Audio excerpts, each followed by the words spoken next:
We looked at some basic automation in the 101 series, but now we're going to go beyond just volume and panning automation to do some more advanced stuff. So let's dive in. So we can actually automate some settings in effects and in instruments. So in this example, I'm going to automate an effect, and I'm just going to play this back to show you what it sounds like without the effect, and then we're going to add it. So what I want to do is add a little bit of a delay just at the taking walks part. I don't want the delay to be on the vocal anywhere else, just at the taking walks part. So I can easily do that with automation. I have the Stardust 201 delay on this track. Right now it's turned off. And the way we get into our automation lanes is by clicking on this icon over here. And you can see by default it says track volume. What I want is my Stardust 201 tape echo. And then in here, you can see all of the settings that you can automate. And the setting that I want to automate here is the bypass. So I'm going to click on bypass. If I were to zoom out a little bit, so you can see this little icon right here.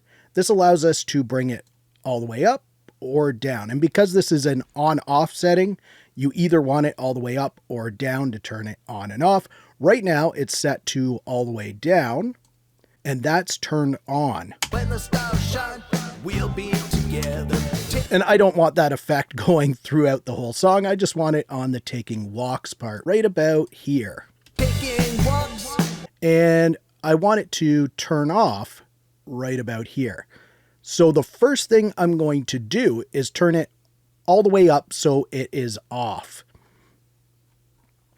And I'm just going to bring this up. So now it's off. And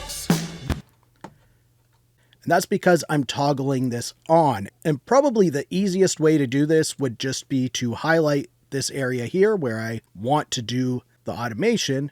And then I'm just going to bring this down. So now our effect is going to be turned on just between this area here. That's all right, except for it kind of cuts it off a little early. So I might just click and drag this over a little bit so it extends a little bit more. All right, so that's okay right there. And there's probably some other parts throughout the song where I want to add some of that delay in there. Another thing you can do is get kind of creative with delay effects, filters, reverbs, any effect really, but with this delay in particular, you can get really crazy with it. So I'm going to go to the end here, and I'm just going to kind of mangle this up at the end because this is a tape delay and you can do some funny things with it. So I'm going to just create a node right there, and then I'll create another one right here. And now we'll drag this down so our delay will be on at this part right here. And we can add another automation lane. So I would just click this plus sign over here, and I'll go down to my Stardust, and let's automate the repeat rate. I think we can have some fun with that. So here's our second lane, and let's hear what's going on right now. Upside down. All right, that's just a normal echo, the same that I've had throughout the song. So I kind of want to gradually increase this rate. So I'm going to click right here to create a node, and then I'll just click off to the side here, maybe right about here to create another node. And now I want to bring this one up like that. So now it's going to gradually start to increase our repeat rate right from this section here. Let's listen to that now. Upside down. So that's kind of fun that you could do there. You can also make it so it's a more gradual slope. You see this little dot here? This is going to give your automation curve.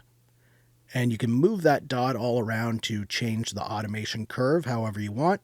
Some things like filters might do well with automation curves, or if you're automating reverbs, you might get a cool effect by using the curve. We'll just listen to that. Upside down. So that's some really easy stuff that we can automate right there. Another thing I want to look at is recording two automation lanes at the same time. So I'm just going to listen to our guitar here. Maybe I just want to automate the volume of both of these guitars at the same time. So I'm going to create an automation lane on guitar 1 here. Track volume, that's what I want. And then I'll do the same for guitar 2. Track volume, that's what I want. And I'm going to arm this one for recording and arm that one for recording. So now we'll press record, and the way I'm going to record this automation is by using a MIDI control surface or a DAW controller, if you want to call it that. And I'm just going to adjust the faders on both of these tracks at the same time. And then we're going to click on this right here to start our recording. And